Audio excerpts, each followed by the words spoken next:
Bonjour ou bonsoir à tous, vous qui regardez les vidéos, que ce soit le jour ou la nuit, ici DVD Pro Catch et vous connaissez la chanson, on repoursuit encore à parler d'un target classique et du coup, rien que de mieux de vous présenter pas le dernier, mais le second après le dernier target classique en pay-per-view et du coup, je vais vous montrer ça directement.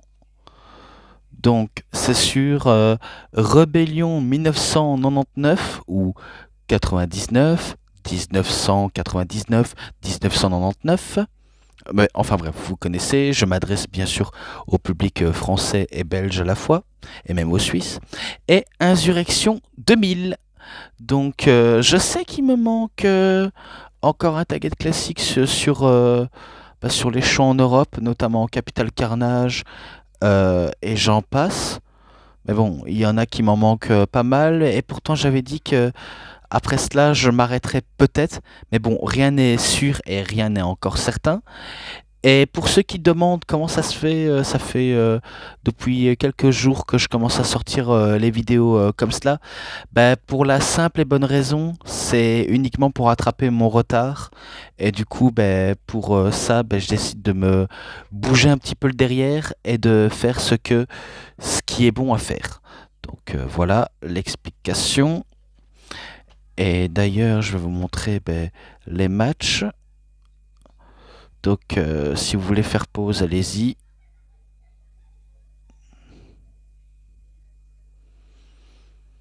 Ouais, d'ailleurs, j'avais même activé mon LED pour dire à quel point il commence à faire un petit peu nuit. Et d'ailleurs, à propos de ce DVD, il est uniquement en anglais, pas de version française. Bien dommage, mais bon, on s'y fait quand même. Alors. Disons, on va s'attaquer directement à un match de le pré-show.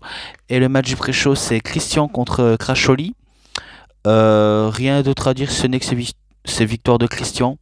Du coup, ce match-là, 3,20, sans trop grande surprise. Ensuite, pour la carte principale, c'est pour le titre intercontinental de la WWE entre Double J et Jeff Jarrett, accompagné par Miss Kitty Cat, donc contre D'Lo Brown, que lui, il est accompagné de personne. Alors, tout ce que je sais dans ce genre de segment, tout d'abord, il y a Jeff Jarrett qui va commencer à un peu trash-talker les fans anglais, en leur disant que, voilà, aux États-Unis, ils sont vachement inférieurs aux US, quelque chose comme ça. Mais bon, j'ai pas tout pigé ce qu'il disait dans sa promo.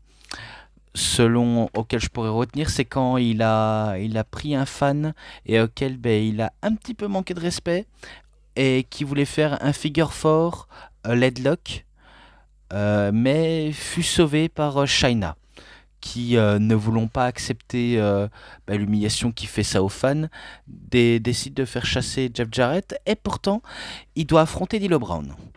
Et du coup, c'est le moment, c'est l'instant pour lui d'affronter D'Lo Brown. Et ce qui est sûr, c'est que il va avoir pas mal de péripéties dans ce match-là. Et pourtant, ça n'arrête pas pour autant Jeff Jarrett, qui bat D'Lo Brown et qui conserve son titre. Donc voilà ce que je pourrais en dire là-dessus. Donc ce match-là, 3,5. Voilà pour mieux annoncer la couleur. Ensuite, le Godfather, accompagné par sa tribu de Catin.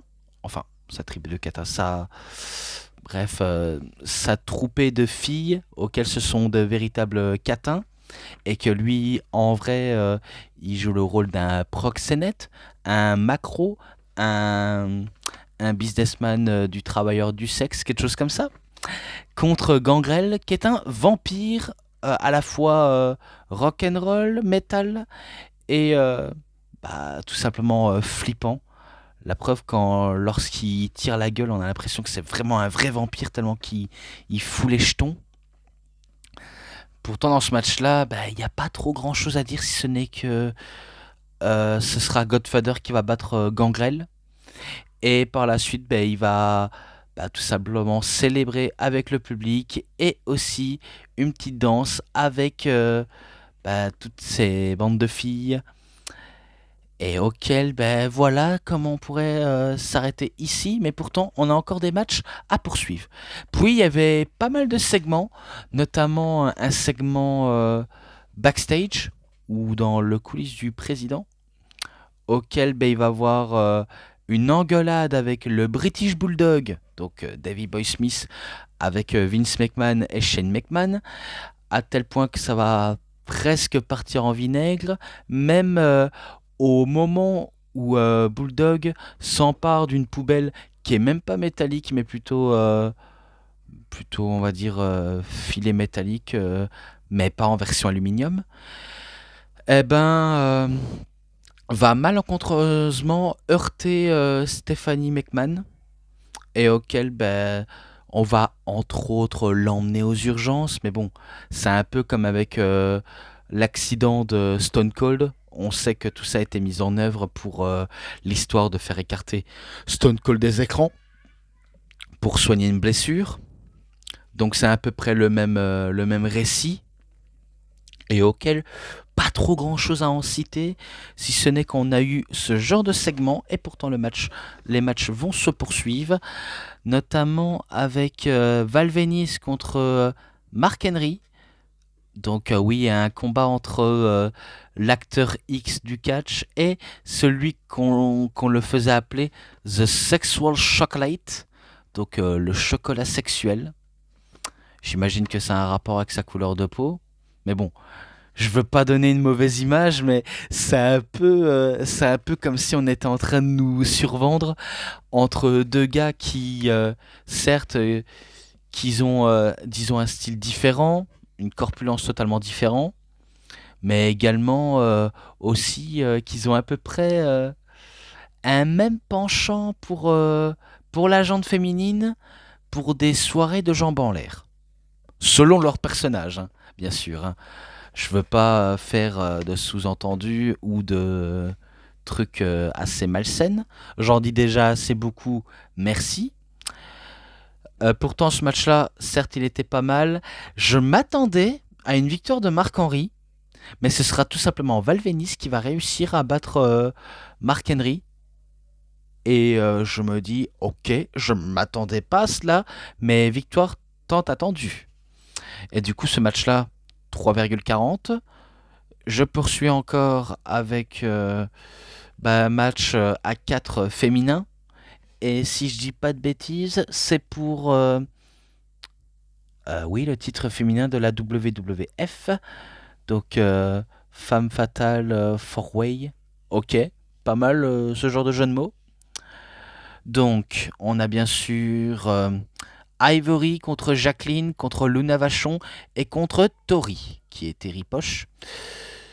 Je me rappelais qu'elle avait eu des conseils de la part de Mei Young, mais je pense pas que les conseils de Mei Young soient les meilleurs et les bonnes, car on sent un peu le côté...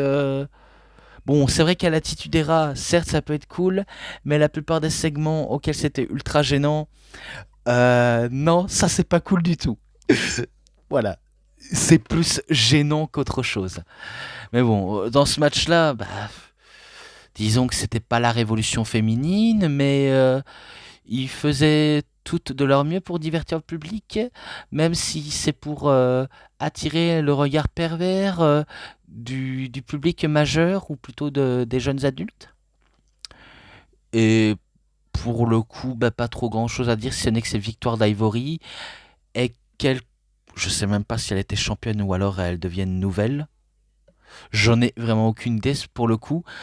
Là, je n'ai pas Wikipédia pour m'aider, vu comment je, je préfère de pas trop en savoir un peu plus, en sachant que je préfère en découvrir plutôt que d'utiliser l'aide, même si je sais que ça m'arrive d'utiliser Wikipédia pour en savoir un peu plus.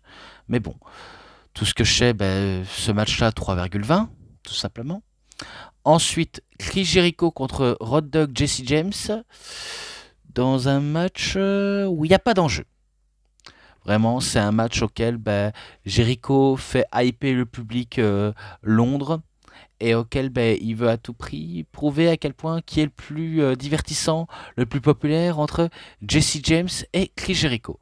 En sachant que les deux étaient ultra populaires, Surtout à l'époque, Road Dogg, même si voilà, il était certes populaire, mais n'a pas eu au droit au main event, surtout pour un titre. Mais bon, rien n'est si pressant vu comment ça ne servait pas à grand chose pour qu'il devienne champion un jour, en sachant qu'il y en a d'autres qui peuvent mieux réussir. Et d'ailleurs, la suite nous le dira. Mais bon, c'est un peu comme Jericho, il a réussi là où Road Dogg et Billy Gunn n'ont pas réussi. Et ce qui est sûr, c'est que il n'y a pas trop grand chose à en citer. Et d'ailleurs, je l'ai peut-être pas dit, mais Jericho, il était accompagné par Curtis Hughes, qui jouait son garde du corps. Et je parle pas de l'époque WCW, hein. Donc non, ce n'est pas de cette période-là auquel je veux en parler. Et pourtant, dans ce match-là, ben, j'ai pas trop grand-chose à dire. Ce n'est que ces victoires de Jericho et qui devient vainqueur et pas champion. Voilà, donc la plupart des matchs, on pourrait qualifier ça de match anecdotique. Voilà, pour le coup, c'est anecdotique. Et on poursuit encore, hein. Donc ce match-là, comme je l'ai dit, peut-être c'est un 3,5. Maintenant, match intergender entre Shayna et Jeff Jarrett. Et c'est pour... non, même pas pour le titre en jeu. Donc dommage, c'est juste un affrontement entre deux personnes qui se font la guerre, qui se détestent et auquel Shayna veut tout de suite à tout prix régler ses comptes avec Jeff Jarrett, même si il faut passer par Miss Cat ou Miss Kitty Cat, comme j'aimerais bien l'appeler, et que on n'est pas toujours à l'abri des interventions extérieures, et pourtant elle arrive à gérer le match, hein. Donc on peut le voir de manière très différente, mais elle arrive à faire le taf malgré tout. Et ce qui est sûr, c'est que elle avait peut-être tout pour gagner, mais Jarrett en avait décidé autrement en se faisant disqualifier et à poursuivre son attaque sur Shayna. Donc voilà, ça c'est le genre de fin auquel je n'adhère pas trop à forcément aimer. Et pourtant, tout le reste était un tout petit peu parfait, mais pas trop. Mais pourtant, voilà, je pense que je m'arrête là. C'est un 3,40. Et je m'arrête pas tout de suite, vu comment il y en a d'autres à poursuivre. Donc, il faut que je sois bien concentré. Kane contre le Big Show, tout simplement. Combat de Big Men, The Larger Than Life, comme la plupart peuvent aimer. Et ce qui est sûr, peuvent très bien en adorer pour d'autres. Et tu en as qui n'apprécient pas trop le Larger Than Life. Et pourtant, il en faut pour tous les goûts. Parce que c'est vrai que parfois, je ne veux pas le mentir, parfois je ne suis pas trop fan des géants, surtout si c'est lent, pas intéressant, qui raconte rien. Mais quand c'est des personnes qui ont une présence intimidante et qui sont entre autres une attraction et qui font ce qu'ils font à peu près de mieux tant que c'est captivant, moi le reste, ça me va. Mais si c'est pas captivant, je ne suis pas emballé. Mais sinon, je sais apprécier quand c'est très emballant. Le match, juste un combat de deux gros titans qui se foutent sous la figure et que on s'attendait presque à une victoire du Big Show et pourtant c'est victoire de Kane qui arrive à battre le Big Show et que c'est un 3,50 pour le coup. Donc il bat le géant clean, net et sans bavure.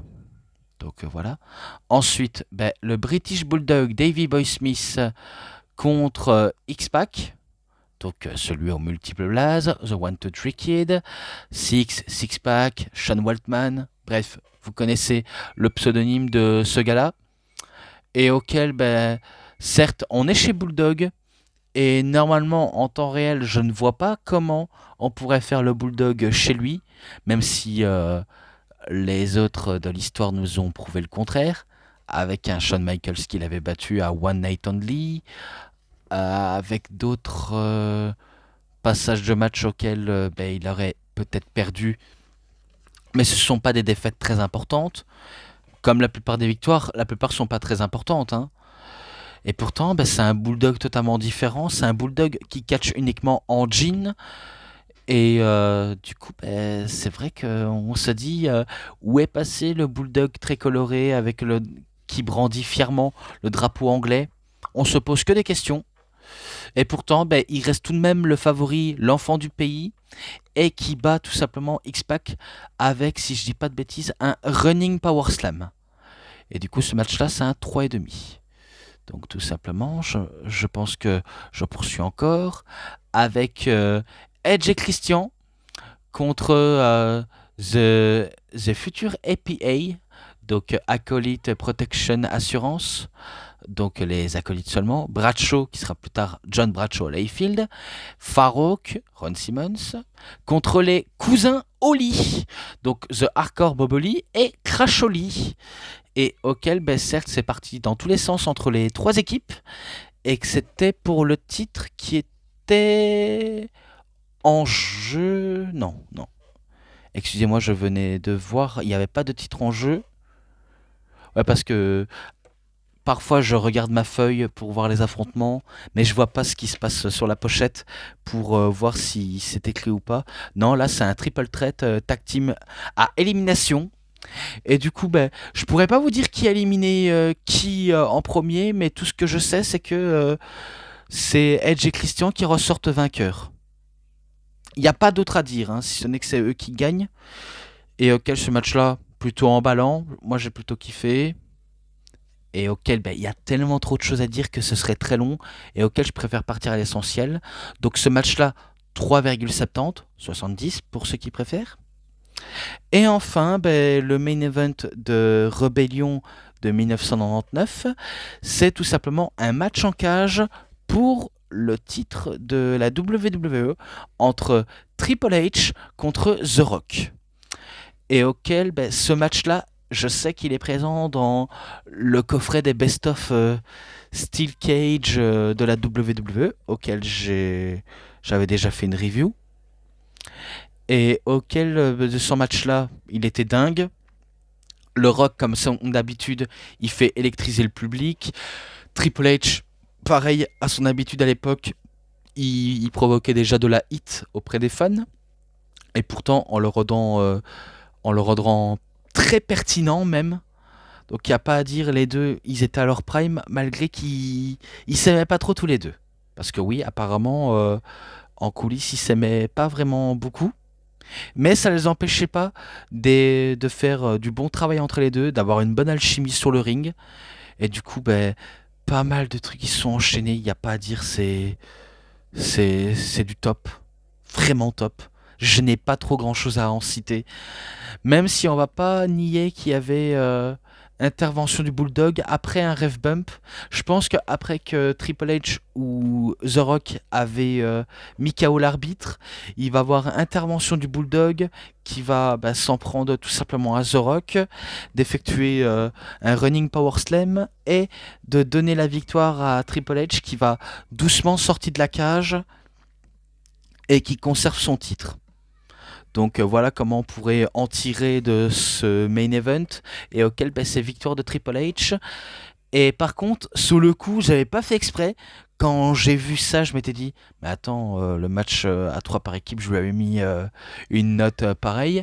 Eh ben, cette note est un peu similaire et pourtant très différente. Je ne m'attendais pas à ce que le hasard fasse bien les choses, mais c'est un 3,60. Non, pas 3,60. Qu'est-ce que je raconte 70. Excusez-moi, je m'en excuse. Mais bon, ça arrive de se tromper. De toute façon, je me trompe tout le temps. Voilà. Vaut pas se le cacher. Qui s'est jamais trompé de sa vie. Mais bon, j'en ai tout dit pour ce rébellion. Maintenant, je passe directement à Insurrection. Ok, c'est là auquel je vais m'attaquer. Oui, c'est parti. Alors, on a les Two Cools. Donc Scott Taylor, Scotty 2 Hotty, avec The Great Master Sexy, Brian Christopher Lawler, contre tout simplement The Radicals, donc Dean Malenko et Perry Saturn, et auquel ce match était pas d'enjeu. Il n'y avait pas forcément d'enjeu, si ce n'est un affrontement entre deux équipes. Auquel c'est un peu... de toute façon, le contexte est un peu oubliable, vu comment tous les matchs, comme je l'ai dit, même ceux que j'ai cités, dont je n'ai pas eu l'occasion d'en parler, sont tous la plupart anecdotiques, mais qu'on peut apprécier les matchs du fait qu'il y a quelque chose de raconté. Donc même si les histoires sont anecdotiques, s'ils savent raconter quelque chose, ça nous va très très bien. Et pourtant, ce match-là, c'est victoire des Two Cools qui bat les Radicals. Donc c'est un 3,5 que je lui mets. Ensuite, entre Kane contre Bull Buchanan, auquel il n'y a pas forcément d'enjeu, si ce n'est que, ok, deux oppositions de style entre Kane et Bull Buchanan. Ça n'arrête pas forcément The Big Red Machine qui bat tout simplement Buchanan. Voilà, spoiler, je vous l'annonce. Et auquel ce match-là 3,20. Et je poursuis encore avec le Road Dogg Jesse James contre Bradshaw. Donc JBL, John Bradshaw Layfield. Et auquel il est accompagné Road Dogg par Tori ou Terry Poche si vous préférez. Pareil, ce match-là, il n'y a pas trop grand-chose à raconter. Et je le dis ça avec beaucoup de bon cœur, il n'y a pas trop grand-chose à en citer, si ce n'est que ces deux gars qui s'affrontent et qu'on les met uniquement pour faire hyper le public, ou alors faire une pause avec le public tout simplement. Je sais pas comment vous le dire, mais je pense que j'ai un petit peu assez tout dit là-dessus, si ce n'est que c'est... Je m'attendais à une victoire de Bradshaw, et pourtant c'est victoire de Jesse James. À notre grand étonnement. Là, ensuite, je poursuis avec The Miss Kitty Cat, donc qu'elle affronte Terry Runnels. Donc, vous savez de qui c'est. J'ai pas besoin de trop en citer. Même moi, ça me fatigue un petit peu. Dans un arm wrestling match auquel je me dis, ok, quand j'ai vu ça, j'ai envie de dire, j'ai un petit peu envie d'oublier de voir ce qui s'est passé. Même si je peux pas trop forcément trop ignorer, mais voilà, j'ai pas envie trop m'y attarder dessus, si ce n'est que ce match-là, je sais même pas si je l'ai noté, il faut que je regarde. Oui, ce match-là 3,20, excellente victoire de The Cat ou Miss Kitty Cat, bref, vous connaissez la chanson. Et maintenant, je passe un match par équipe auquel il y a pas d'enjeu. Vraiment pas d'enjeu. Tu en as qui a de l'enjeu, tu en as, il n'y a pas d'enjeu du tout. Mais clairement pas du tout. Et du coup, c'est entre Rikishi et Shokishi. Donc, bien sûr, surnommé le Big Show. Qui s'est un peu habillé comme Rikishi. Notamment avec les pas de danse et cette démarche nonchalante. Donc en gros, les deux, c'est comme si les deux géants savaient bien se compléter. Et c'est aussi à l'époque où le Big Show essayait de montrer son côté maintenant, son côté très divertissant. Et du coup, il avait tout tenté. Hein. Il avait tenté The Showster, il avait tenté cette gimmick auquel il a abordé, la gimmick du Godfather, la gimmick je ne me rappelle plus. Je me demande si à un moment donné, il s'était pas un peu pris pour The Rock ou pour... Ah oui, il s'était même pris un peu pour Val Venis. Et, et le reste, je crois. Mais en tout cas, c'était un Big Show qui essayait, hein, qu'il essayait beaucoup. Et du coup, parfois, ça marchait très bien avec le public. Il n'y a pas à dire... il y en a qui savaient bien marrer. Et tant que c'est pour le divertissement, pardonnez-moi, c'est tout ce qui compte. Et en face, ils affrontent les Dudley Boys. Donc, bien sûr, forcément, l'équipe des Dudley n'allait pas leur ménager. Et pourtant, ça n'arrête pas pour autant les deux géants qui montrent à quel point ils sont très terre à terre, très surpuissants. Et auxquels ils n'ont pas peur d'affronter des gars comme les Dudley Boys. Et après pas mal de trucs auxquels on a eu, notamment le double Sting Face dans les deux coins respectifs. Et pour le finish, ce sera... je crois que c'est Rikishi ou le Big Show qui va tenter un finish. Mais c'est fort probable que c'est les deux et qu'ils battent, pardonnez-moi, les Dudley Boys. Donc voilà comment je pourrais en finir là-dessus. Et auquel, bah, à la fin, les deux nous font une petite danse. Voilà tout. Et là, et là, et là, et là, et là, et là. Mais bon, vous voyez de qui il s'agit quand je fais ça. Eh ben, un match entre Kurt Angle contre Chris Benoit. Disons que ce match-là, c'est plutôt un match plutôt solide entre les deux. Il n'y a pas à dire, les deux quand ils s'affrontent, quelle clinique de technique, quelle tactique auquel ils peuvent aborder dans les pleins matchs. C'est, je sais pas comment vous le décrire, ce n'est que ça peut être que du bon entre les deux, notamment Kurt Angle qui est très divertissant et qui montre à quel point que malgré son statut de champion olympique, il a pas peur de se frotter à n'importe qui d'autre, même à des plus techniques que lui, ou même plus divertissants, très populaires. Bref, lui, c'est sûr que il fait ce qu'il fait de mieux pour lui, et, et qui dit de mieux pour lui, dit tout simplement de montrer à quel point ce qu'il vaut face à la plupart des catcheurs. Et du coup, ben, Benoît ne fait pas exception. Et pourtant, les deux donnent tout, hein. Quand c'est pas Kurt Angle qui donne tout, c'est Chris Benoit. Et quand c'est pas Chris Benoit, c'est Kurt Angle. Bref, les deux se complètent plutôt très bien. Et d'ailleurs, de souvenir, il me semble que Kurt Angle a plus battu Chris Benoit que Chris Benoit a battu Kurt Angle. Je sais pas si vous avez arrivé à me suivre, mais entre autres, c'est Kurt Angle qui accumule plus de victoires que Benoit. Et auquel ben, c'est très étonnant quand on apprend bah, ça, tout simplement. Et pourtant, ben, dans le match, ben, certes, Benoît était pas loin de gagner face à Kurt Angle. Il n'était pas très très loin. Et pourtant, ben, il perd contre Kurt Angle. Et du coup, ce match-là, il était magnifique, vraiment magnifique. Je lui mets un 3,90, donc 3,90. Ensuite, ben, je passe encore à un autre match suivant. Et c'est un match par équipe pour justement les titres par équipe qui est en jeu. D'ailleurs, j'espère que j'ai pas oublié des matchs parce que il me semble que j'ai. Non, j'ai pas oublié de match.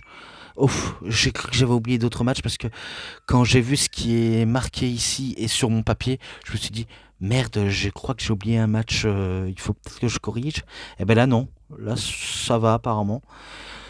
Donc, entre les Hardy Boys, Jeff Hardy et Matt Hardy, contre Edge et Christian. Et ce qui est sûr, c'est que les deux équipes, que ce soit entre Edge et Christian, les Hardys ou les Dudley, il n'y a pas à dire quand l'un des trois équipes s'affronte dans un match où tout est permis ou dans un match respectif où on ne peut qu'apprécier, c'est sûr, ça, ça donne vraiment du tonnerre et auquel ben, les équipes montrent à quel point ils ont tout pour réussir à la WWE. Et du coup, ben, à l'avenir, ben, ça se le prouvera, tout simplement. Et que, si je dis pas de bêtises à la fin, ça va être un petit peu décevant quand il va y avoir une disqualification de Edge et Christian. Donc, entre autres, pour éviter de perdre les titres, il décide de se disqualifier. Et du coup, ben, on s'est dit, mince, on était bien parti, pourtant on s'attendait à mieux, mais non. Fuck you, c'est victoire de Edge et Christian. Enfin, victoire des Hardy Boys par disqualification et rien d'autre. Oui, je m'étais gouré, mais heureusement je me suis rattrapé. Et voilà comment j'en termine là-dessus, avec plus qu'un deuxième match, enfin, plus que deux matchs après c'est terminé. Donc voilà. Eddie Guerrero contre Chris Jericho, et que Eddie Guerrero était accompagné par Mamacita, donc China, et auquel forcément c'était pour le titre européen. À l'époque où il existait encore, ils essayaient de donner du prestige, mais on sent qu'il y en avait plus autant de prestige, mais qui continuait d'exister. Et ce qui est sûr, c'est que entre les deux, ça peut être que du bon entre Jericho et Guerrero. Je vois pas comment ce serait pas forcément bon entre les deux, en sachant que les deux sont ultra talentueux. Et on a eu pas mal d'échanges, il n'y a pas à dire, c'est pas mal de prises entre les deux, spot sur spot, prise sur prise. Et pourtant, celui qui va remporter le match n'est même pas Chris Jericho, mais bel et bien Eddie Guerrero. Donc, qui réussit, alors je suppose grâce à la manière de comment Mamacita, donc Shaina, va réussir à démonter et à démontrer ce que Jericho ne doit pas forcément en faire en plein match. Parce que pas mal d'échanges se sont tenus entre les deux, et même avec les péripéties auxquelles on pourrait en avoir. Oui, je sais, il y a pas mal de péripéties, même dans ce show. Ça se ressent à tous les matchs qu'il y a pas mal de péripéties. Mais au moins, c'est de la précipitation auquel les fans et auquel on ne peut que aimer. Et ça, c'était l'époque où tout le monde adorait et qui trouvait que le catch était cool. Et je peux comprendre que ce genre d'air manque à tout le monde. Mais il faut se rendre à l'évidence, il faut aller de l'avant. Même si cet air n'est plus en vie, il faut apprendre à aimer le catch tel qu'elle est. Même si dans le contexte actuel, en 2026, c'est déjà très très très très compliqué. Vu la tournure de comment ça prend. Et du coup, ce match-là, entre les deux, 3,80. Donc ce match-là, 3,80. Et maintenant, je passe directement au main event. Et c'est un match triple threat pour le titre de la WWE. Entre Dwayne Johnson, donc The Rock, contre Triple H, qu'on connaît sous son vrai nom de Paul Levesque, et contre Shane McMahon. Alors, tout ce que je sais, les deux camps entre Triple H et Shane McMahon, tout ce que je sais, c'est que Triple H était toujours accompagné par Stephanie McMahon Helmsley et Shane McMahon par son père Vincent Kennedy Vince McMahon pour le coup. Alors que The Rock, lui, il a besoin de personne pour parvenir à ses fins, vu comment lui, il sait qu'il peut gérer une rencontre et de gagner ses matchs. Tout simplement. Et le champion de l'époque, c'était... J'ai peur de me tromper, je pense que c'était Triple H ou The Rock. Parce que je pense que c'était Triple H qui avait le titre et auquel il avait pas mal la famille avec qui il pouvait parvenir à ses fins, quitte à frustrer les babyface et frustrer une partie du public. Et pourtant, c'était du bon à cette période-là. Et on avait beaucoup plus l'impression que c'était un match handicap. Oui, parce que entre Triple H qui s'associe avec Shane pour mettre à mal The Rock, c'est sûr que ça se ressentait rien que de voir ça à des kilomètres. Et pourtant, il y a un moment donné auquel il n'y a plus d'entente, plus de partage. On se fout sur la figure. Et c'est le meilleur d'entre les trois qui gagnera le titre. Même s'il y avait un rêve bump aussi. Et c'est à cet instant-là auquel, après pas mal d'échanges entre The Rock et Shane McMahon ou entre The Rock et Triple H, il va y avoir intervention de Vince McMahon qui va prendre le maillot de l'arbitre et de s'auto-proclamer arbitre du match, même si on sait que c'est pour uniquement screw The Rock, donc c'est uniquement pour l'arnaquer. Et pourtant, toutes les tentatives des McMahon, la stratégie n'a pas forcément fonctionné, notamment lorsqu'un arbitre s'est revenu à lui. Je sais même plus si c'était Tim White ou Earl Hebner. À vrai dire, il y a pas mal de noms d'arbitres auxquels il y en a que je sais qui c'est et d'autres que je ne sais pas qui c'est. Mais qui va se réveiller et qui va dire tout simplement à Monsieur McMahon, non, vous n'êtes pas l'arbitre du match, c'est moi qui ai officialisé le match, donc tout me vient de droit, de ma responsabilité d'assurer le match. Même si tu as un McMahon qui est pas content, qui essayait d'envoyer une droite à l'arbitre et pourtant il va se fracasser la main sur le poteau, jusqu'à ce qu'à se faire éliminer purement et simplement de la rencontre, laissé entre Shane McMahon et The Rock. Et du coup, c'était entre autres pour protéger Triple H dans la défaite. Et ce qui est sûr, c'est que Shane McMahon a été trop gourmand. Il a voulu essayer de montrer à quel point il peut en être digne pour devenir champion, mais il va se faire calmer par un rock bottom de la part de The Rock. Et c'est au compte de 3 auquel il devient, ou alors il reste toujours champion de la WWE. Donc c'est victoire de Dwayne The Rock Johnson. Et que tout simplement, voilà comment on pourrait en terminer là-dessus. Et terminer avec ce main event de dingue auquel la note, je lui mets tout simplement 4,20. Tout simplement. Tout simplement, tout simplement.